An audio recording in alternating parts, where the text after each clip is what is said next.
టాలీవుడ్ ఎన్నాళ్ళ నుండో ఒక కాంబినేషన్ కోసం ఎదురు చూస్తుంది.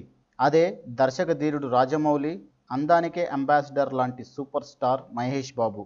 అయితే జక్కన్న బాహుబలి 2తో వరల్డ్ వైడ్ పాపులారిటీ దక్కించుకున్నాడు. ఇప్పుడు తన నెక్స్ట్ సినిమాపై ఉన్న అంచనాలు అతనికి బాగా తెలుసు. అందుకే ప్రస్తుతం వీర శివాజీ అనే సినిమాతో మరోసారి నేషనల్ డైరెక్టర్ హోదాలో ప్రేక్షకులను పలకరించడానికి రెడీ అయ్యాడు.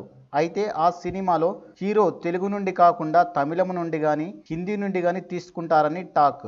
కానీ ఆ తర్వాత సినిమా మాత్రం సూపర్ స్టార్ మహేష్ బాబుతో ఉంటుంది. శ్రీ దుర్గా ఆర్ట్స్ అధినేత డాక్టర్ కేఎల్ నారాయణ నిర్మాణంలో ఆ సినిమా చేయాలని రాజమౌళి కోరిక.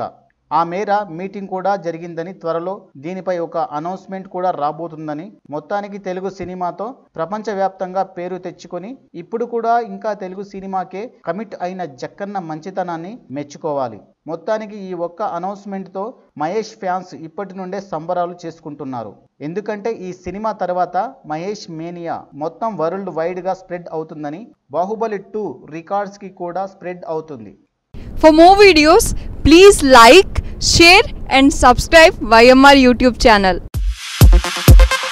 Please subscribe YMR TV.